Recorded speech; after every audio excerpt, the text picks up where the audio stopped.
Leigh Griffiths hasn't travelled with the squad due to injury. There was a reaction from certain section of the fans at the weekend. Has that had any effect on Leigh, and what words of support have you given to him? I'm not really sure. I didn't speak to him about that. I mean, he picked up a slight injury yesterday at training, which was disappointing for him because he was obviously going to be part of the travelling party. In terms of the crowd response, I think Leigh's in the same position as all of us. We go there to represent the football club, and the supporters are there to judge us on how we perform and what we do, and we have to accept any response we get from that.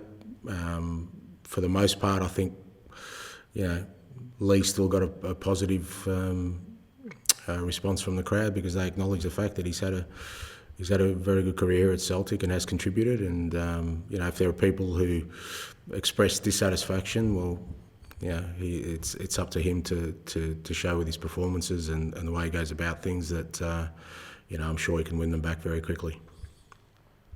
Brian? Hi Ange. It's a transitional period for the club, so where would you rank European football? Look, European football's it's important. It's a priority for the club. Every year it's one of the main priorities, and this year's no different. As you said, we are in a transition, but you don't just discount things because of your current circumstances. The reality is there's an opportunity there for us to advance to the next round, and we performed well in the first game and have given ourselves a chance now in this return leg to progress. So it's absolutely a priority, and it should always be a priority. Quite openly last week about the issues in players coming into the club. Specifically, what are the problems in getting players in? Is it all down to COVID, or are there other issues there? Look, the biggest one is, I guess, COVID, because I'd be sitting here in a different sort of scenario if the players we'd already signed were already part of the squad and training.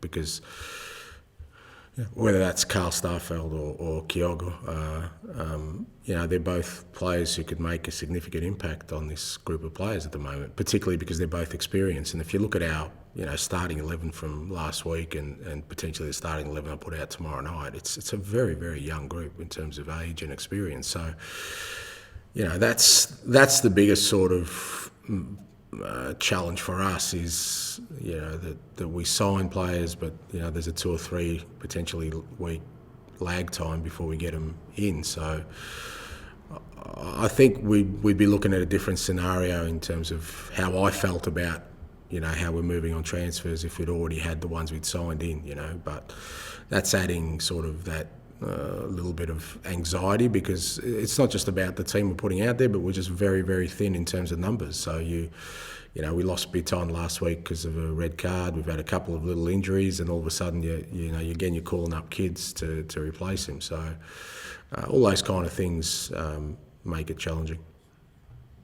As a manager coming into a new position in a new country with a domestic campaign starts this weekend, does it feel a little bit you're going into this with your hands tied behind your back because there's nothing really that you can do to alleviate this issue, or is it? Yeah, no, look, I don't think I have my hands tied behind my back. It's a massive challenge for sure, but that's why I do what I do. I love that. I don't think there'd be any manager that sort of gets a nice easy ride into a new job, particularly when it's a period of transition. I kind of knew. I came into it with my eyes wide open. I knew this would be a massive challenge, particularly through this period. Knowing the amount of players we need to bring in, and obviously me implementing my ideas, and the fact that the important games come so early in, all those kind of things. I was well aware of them before I took on the assignment. So, it is you're flying by the seat of your pants for sure. But I love that. I enjoy that. I mean, that's my challenge, and I can't say that I'm working with it because I can influence things. I still believe I can influence things, and that's what I'm trying to do on a daily basis. That's my role, to influence change, to influence action, to try and prepare this team for a big game tomorrow night. Raman, hi. Thanks, Ian. Hi, Ange. Hey, mate. Ange, there's been a bit of focus on Vasilis Marcus's performances in the last couple of games. Is his confidence taking a hit, or have you any plans to start him tomorrow night? No, look, I don't think his confidence. I think I said, after the first leg, he was disappointed with the goal he conceded. Apart from that, we were quite comfortable as a defensive unit.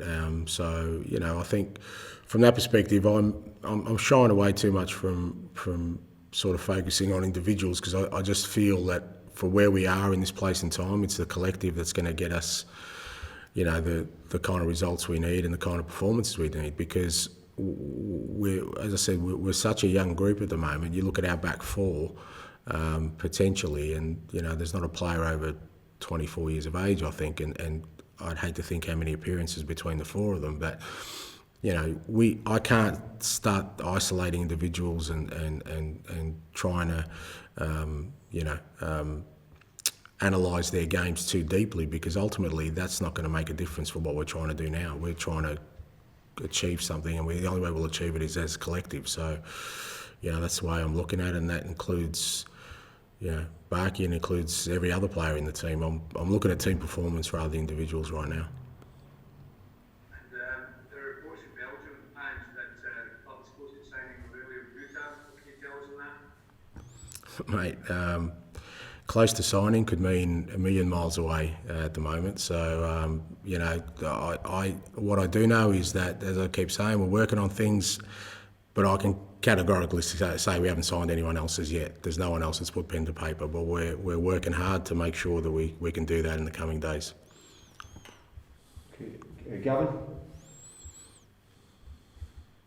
Hi, Ange. Talk about an experience of the back four. Is it important you protect the back four as much as you can, especially after Saturday's game and lessons away from that? Yeah, look, I think I said after game Saturday, I was really disappointed with the way we defended as a team, and that doesn't mean just the back four or the goalkeeper. I just thought we just lacked a real competitive edge all over the park, and when you do that, then against quality opposition, you'll get exposed. Which was disappointing, because we didn't do that in the first leg. I thought that was a really, key part to our performance against Midtjylland, was that we really restricted them to a couple of strikes from outside the box, and we worked really hard defensively as a collective. Like I said, that to me is the key for us right now. Until we get some more players in and we get some more depth and quality into our squad, it's the collective that's going to pull us through. So, we can't rely on two centre-backs or our back four to just do defending. As I said, they don't have yet the experience and the standing for us to say, well, okay, let them sort of deal with that aspect. And it's not the way I want us to play anyway. So it has to be a collective, and it's not about shielding the back four. It's about us defending as a team when the opposition have it, and having a real sort of aggressive mindset in the way we go about things. Can I just ask how Albin Ayeti is after missing the weekend? Are you confident he'll be fit? Yeah. Yeah, no, Albie trained yesterday and he's fine, so he'll be involved, and everyone else from the weekend, apart from Leigh Griffiths, everyone else pulled up fine. So from that perspective, we're a clean bill of health. Gabriel? Hi, Ange. You said you didn't want to look too far ahead because the game tomorrow night is so big, but do you think that a victory there could almost swing momentum back in your favour? You've got those two players who've signed over coming into the squad soon. You've got the league season starting on the weekend as well. Do you think a win really could boost the whole club? Look, I think a win will help, but I don't buy into sort of these momentous shifts of whether that's attitude or morale. I mean, to me, you build things and you stick on your path. And, I'd hate to think that just because we win tomorrow night that people sort of sit back in their chairs and stop working hard like we have, because irrespective of the result tomorrow night, we've still got a lot of work to do on and off the park. So for me, it doesn't change anything. But a win will be great because it gives us the opportunity then to progress further and keep building on what we've started. But I don't believe there's going to be a momentous shift in anything we do, irrespective of tomorrow night, because there can't be. Everything we've got to do is still ahead of us. We're just taking the first steps on a long and challenging season, and you know, I want us to be successful, and I want us to have a mindset where, you know, we challenge for everything, and it'd be a good place to start if we win tomorrow night. Looking at the match itself, what do you expect from the Danish opposition? Do you think they might play slightly differently, given that they're at home?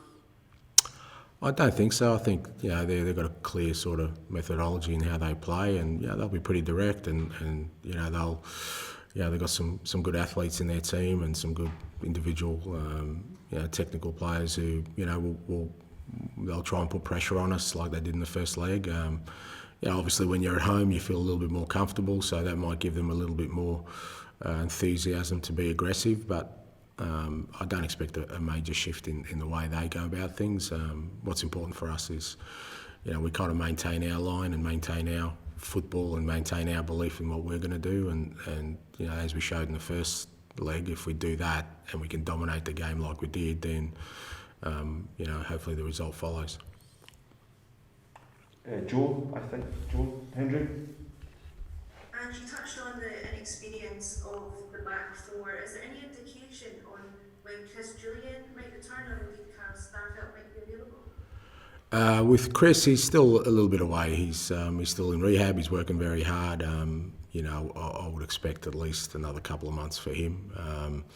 Carl has sort of, from what I understand, he's sort of started some individual training, so we'll hope he joins us at Lennoxtown by the time we get back into Scotland, and you know, we'll see what his condition is like then, but he should be available, you know, by the weekend. And another player I wanted to ask you about was Ryan Christie. You've mentioned before how impressed you were with Ryan in terms of his future. Has there been any developments there? Not from the last time I spoke. He's, you know, as I said last time, he's playing well, and we need a big performance from him tomorrow night, and I'm sure that's what he'll deliver.